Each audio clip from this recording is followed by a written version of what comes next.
December the 10th, 2024. This is Nasura Wright, and I'm inside something called a Whole Foods Market. It's right on Woodward Avenue in Detroit, Michigan. You can find like all types of things, personal care, food, all different types of things here. But I want to really talk about what's happening, the food disparities and the hardships that people are facing living in the city, the violence that they're faced with for buying food or shopping in markets, and even people being killed for just eating food in the United States. And this is something that is happening here, not in Detroit, but I haven't been to other states, so I don't know how much people are practicing this. But here, people are literally being forced and told they can't eat food with their own money. They're being told if they're my color, or if they're not a part of a certain religious faith or a certain group, then they're being refused the right to go to a market to buy things, whether it's personal care items, health care items, or food for themselves. And the threat is so serious that they're literally taking the lives of people and attacking them inside the markets, out on the streets, while they're walking with their groceries, and so forth. And you have people, Michigan is known to be a very segregated state, one of the most segregated states out of all of the United States, where you have communities kind of sectioned off, where you have a large percentage of the Caucasian or white communities living in the suburbs and the outskirts of Detroit, and that had to do with 1967 riots. A lot of people left, but now you have where people are kind of coming back into the city, but still you have segregation, where you have Arabs and Middle Eastern communities, I wouldn't say Arabs, I would say Middle Eastern communities that identify themselves as Arab, living in a place called Dearborn, and then you have a lot of the Asian communities and different people living in other areas. And you even have a town where there's a lot of Spanish or Mexicans and different Latin Americans that lives in another area.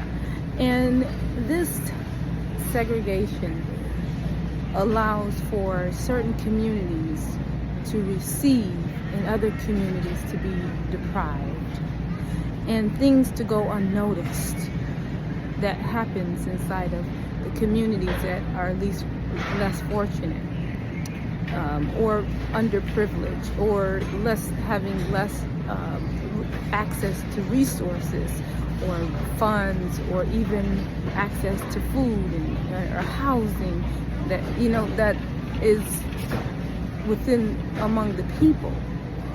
And it happened to be the immigrant communities and the black communities are the ones that suffer. But even with these type of disparities that are occurring, you now have a scenario, and they've been occurring for years. You now have a scenario where the people who have suffered these different disparities are fighting. But they're not just fighting in a way where you have a fist fight, or you're fighting and you have a cause, but they're fighting, and they're breaking they're fighting and they're depriving people of a normal life, a human life, human dignity. I have people that actually get on the public buses because they're being forced and told they can't use a toilet where they're urinating and using the bathroom where they can. There were people that were told they couldn't even bathe. And now they're telling people they can't even eat food. So, or even wear coats in the middle of the winter. There were people who were told they could not wear coats in the middle of the winter. And even they started having people in law enforcement come in, put on plastic gloves, and the medical community come in and take these people and just abuse them. And who even knows if they're still living. This is the seriousness that's happening in the city of Detroit currently. And it's a collective effort between these groups that feel that they have privilege to live on the earth and eat the vegetation that's all throughout the earth that their own hands did not create. But they're depriving others on the earth from resources and access and equal treatment, and even having the very necessary the necessary things to facilitate them from the harsh weather, winter weather in North America. Like a coat. It's not that they don't have a coat, they're being forced to not wear a coat. If they're caught with a coat, then they can be killed. This is an outcry. And these are people, and this is happening, it's pervasively occurring throughout the city of Detroit in Black communities. How can this be? Haven't these communities suffered enough?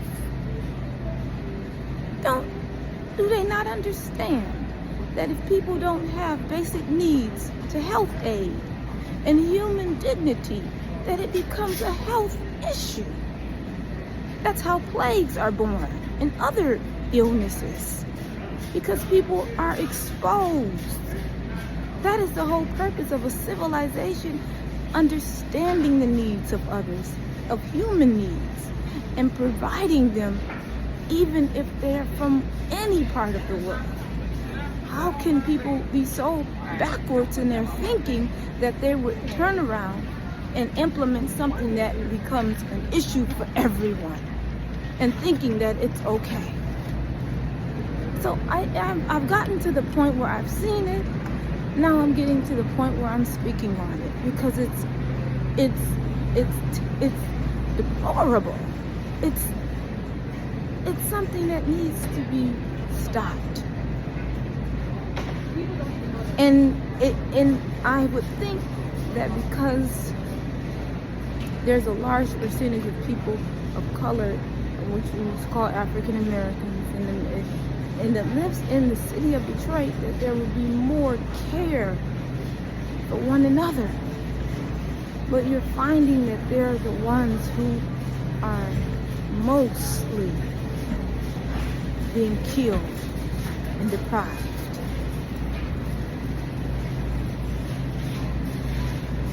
And most of it is by a collective effort of people coming out of those suburban communities into the city, and also the people within the city taking part in depriving others.